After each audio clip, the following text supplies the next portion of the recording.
Looks like we got people coming back.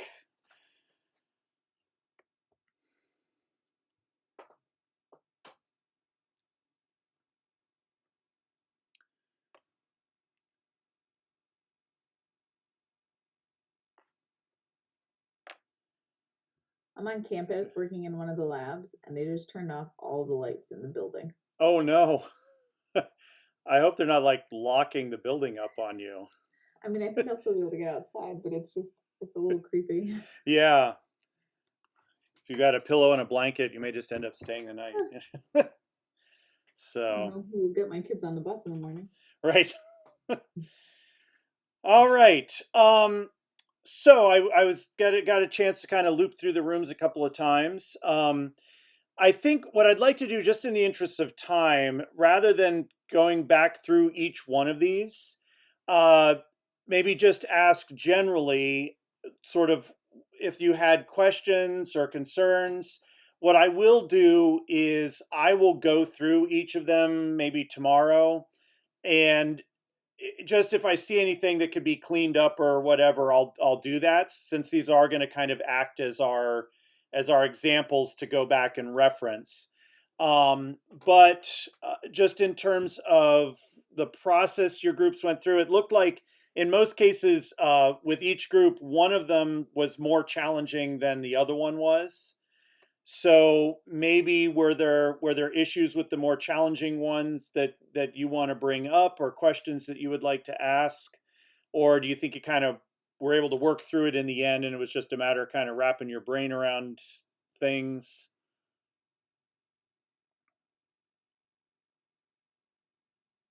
I think for us, it was just certain steps. Like we weren't sure what it meant.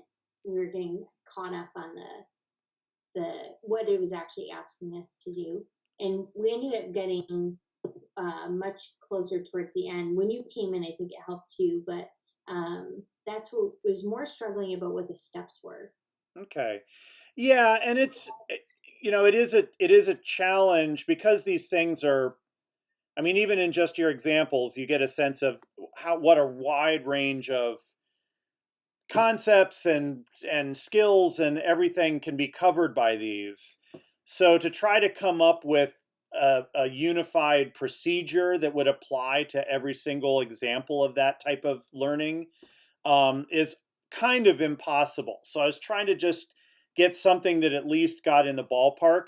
But I would say, as you go through, because you're going to basically be doing this process now with those steps that you came up with from your IPA work, Mhm. is use the procedures that you were just using as a guideline, but don't necessarily feel like you literally have to stick with those steps exactly. If in your particular scenario, one step is better replaced by a different one, or there's one that just doesn't make sense and you want to leave it out, that's totally fine. But I wanted to give something more than just explaining what the learning type was, and to try to point out some of the differences in how a specific learning type might affect the sequence of activities that you do in order to address it. So do take those procedures with a bit of a grain of salt. They are, it's not like this is a prescription for every possible concept or every possible principle, but more guidelines. Again, going back to something I've said many times, the point of this course is not to teach you a cookie cutter template that you just follow A, B, C, and D and you're done. It's more to understand how each of these things impacts each other things and how they interact with each other. So if you do have a particular approach on something that gets to the same point in the end, if it doesn't follow exactly the procedures that are laid out, then that's totally fine. But just to kind of give a little bit of structure to it as much as possible. Um, all right. So yeah, let me start to wrap up tonight, because I really don't like going much beyond 9. Do you remember this class is supposed to technically go to, I think, 9:40, which I just can't imagine. I mean, I know, like, if we were on campus in person, like getting to 9:30 probably, maybe, but boy, it starts to feel like a long night after, everything else. So let me go back to sharing here and talk about sort of the two things now that we're going to do with this information and this knowledge. And I've tried to keep it in very much of a model of kind of, we do something together, and then you do it in small groups, and then you'll be applying that to one piece of your instructional plan, and then using that to expand it out to the rest of your instructional plan. So basically, the activities for this coming week, there are two, but they are related to each other. The first is types of learning examples glossary. So I decided this week, instead of doing a forum kind of format, that it would be better to kind of build a library of examples from everybody in the class, that come from your instructional design plans, of different types of learning, and what sort of plan you've come up with them. So what you did last week was the IPA task, and that's where you came up with a series of steps, that those steps then would lead your students towards your instructional goal. So what you're going to do this week, is to start with, take two of those steps. You'll eventually be dealing with all of them, but for the purposes of the glossary activity, pick two.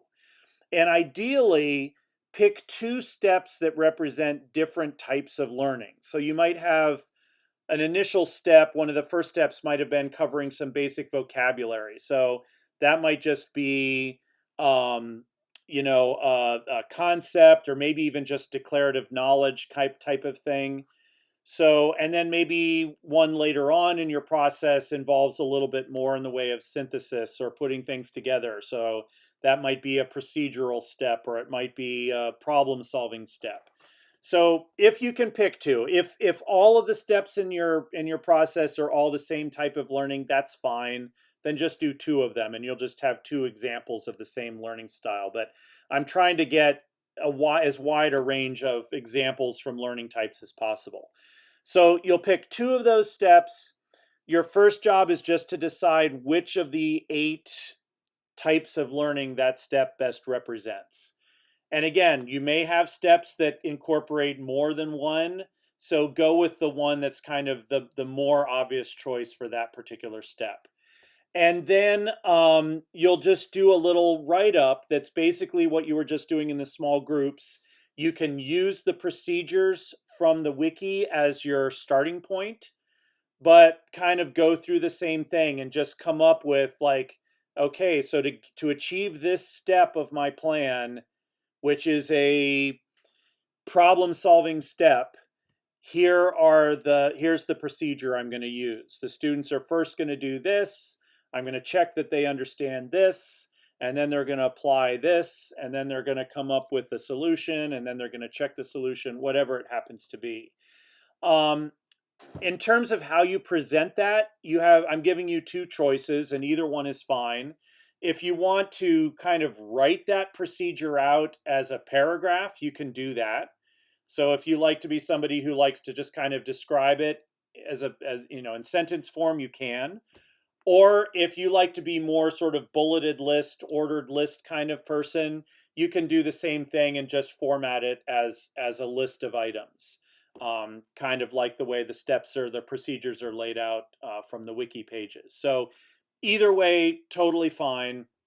But the idea is then, in the end, with 20 people in the class and everybody doing two, we should end up with a glossary of up to 40 examples of instructional design steps that have been tagged by what type of learning it is, and then where you've worked out a sequence for achieving that type of learning.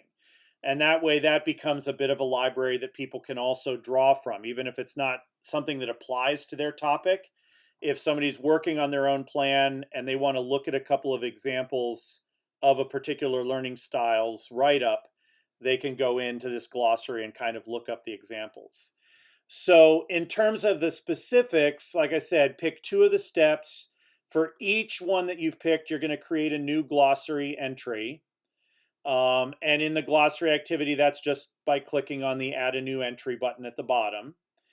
The title of the entry, just so that these sort of organize themselves correctly, is you'll start by putting what learning type it is, and just use the labels that we used in the wiki. So procedure, principle, concept, make that.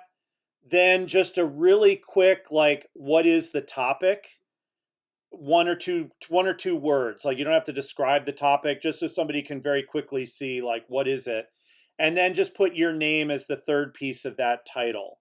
The one thing I've learned about the glossary activity in Moodle is that it does not automatically register who created a glossary entry. So this way I can go back and see who posted which, or if another student has a question or wants to ask you about something that they saw in yours, they kind of know who to get in touch with. So that would be the title of your glossary entry, those 3 items.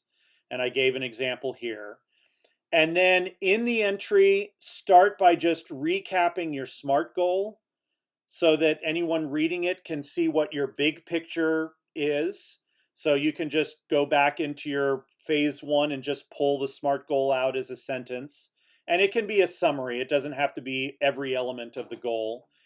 And then, like I said, either in narrative form or in list form, kind of just go through the procedural steps that you would use in that particular thing. So again, I've given 2 examples here. This would be, in my case, I picked something related to triads. So this is what maybe the narrative version of that would look like. And then I also gave an example of what it would look like in list form. Whichever one you prefer to use is totally fine. So that would be your entry. You just then post that. Because it's glossary, there's no responding to them. This is just going to exist as a body of examples that we can draw from. And if they've all been labeled correctly, they will automatically sort by learning type. So that way you can go back in, and if you're looking for an example of a cognitive strategy one, you can go down through the glossary and find the ones that are labeled cognitive strategy. So that's really it. So you'll create 2 entries that follow that. I did put the one that I was using as my example. I did also enter it as an actual glossary entry here. Procedure, codenaming Miller.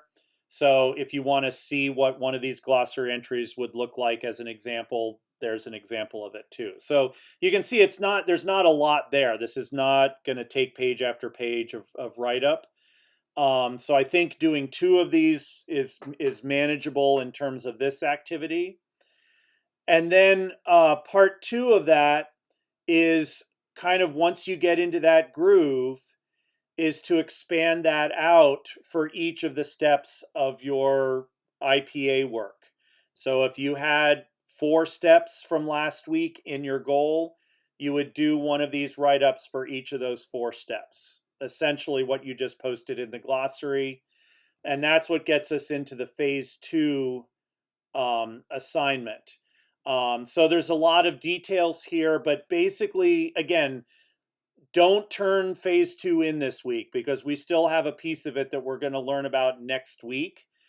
I'm putting this up here this week so that you can start pulling this together, and use some of this week to start working on this. And then we'll get the final piece. So again, for each step in your process from your IPA work last week, you're going to figure out what type of learning is represented in that step, and then come up with like a 1-paragraph plan of how you're going to address that particular step. And then you'll move on to the next step and the next step. And prerequisites were part of that too. And as we saw today, some of this detail work might actually help solidify for you what your prerequisites are. In the actual document, and again, this is not the final thing, but I did give here kind of a structural summary for the work that you could do this week. So your phase 2 document with this stuff would start off with just a restating of your topic and goals. And that shows up here at the top, to a goal recap. And then you're going to have a subheading for each step. So if you have 5 steps in your goal, you'll have 5 subheadings. If you've got 3 steps, you'll have 3 subheadings.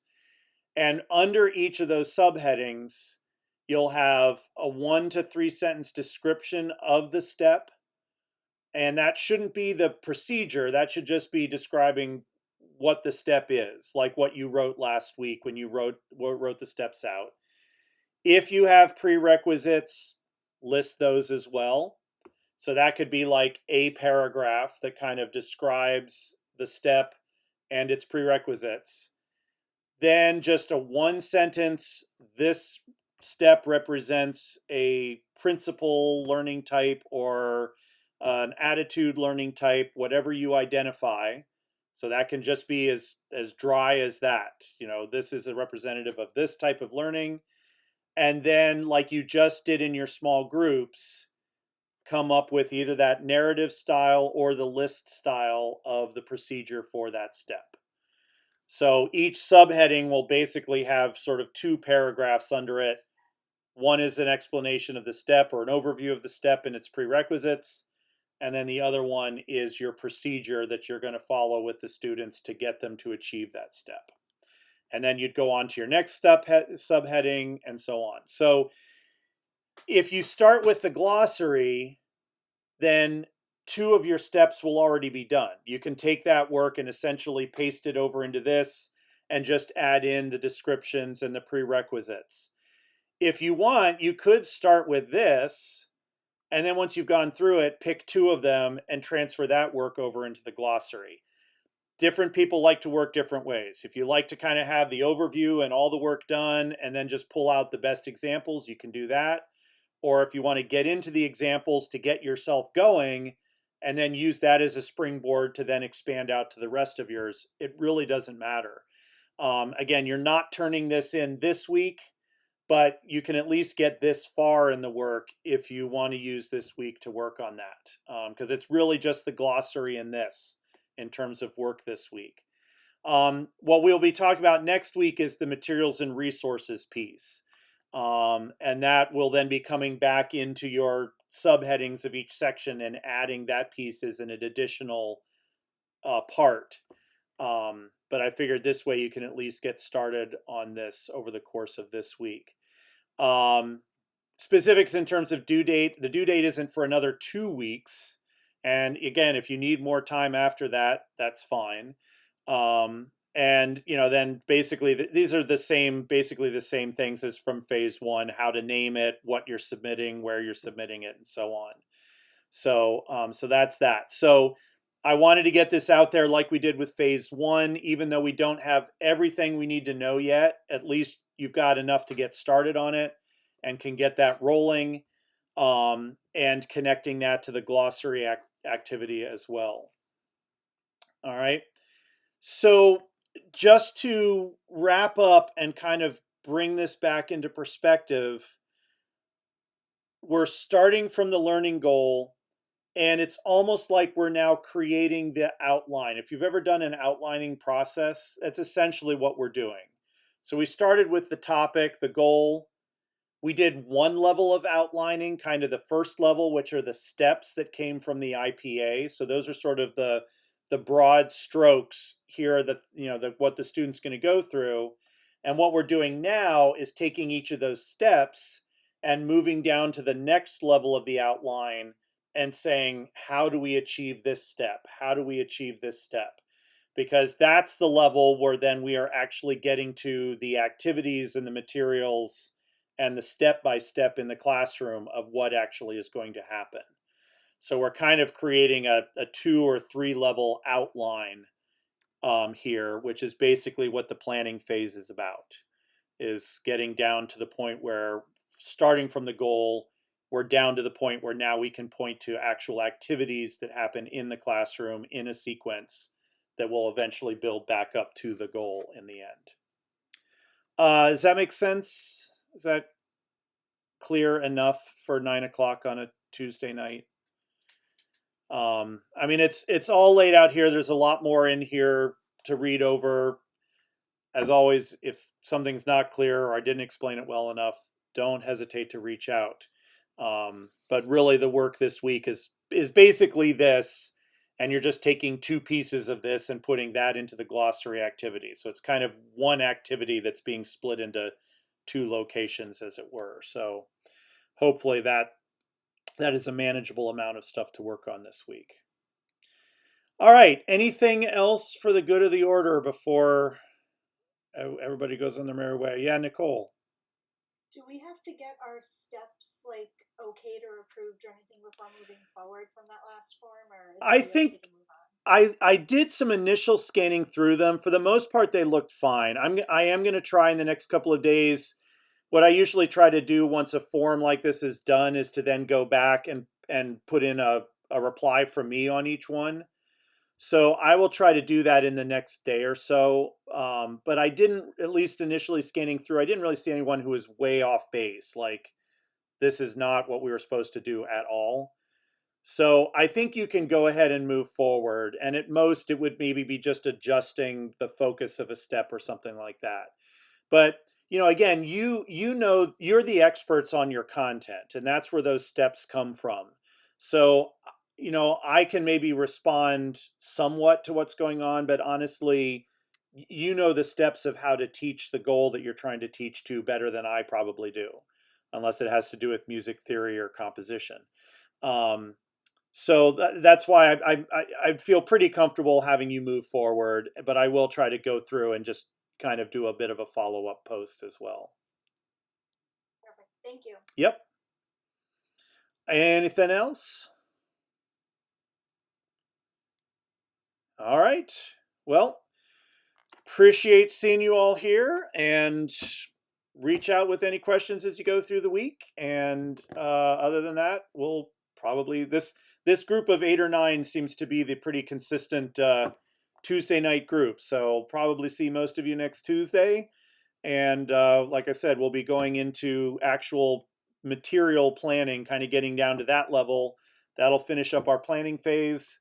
And then we'll be moving quickly into some assessment stuff and then getting into the production phase after that. So we're moving along. We're almost halfway through the course. Yay!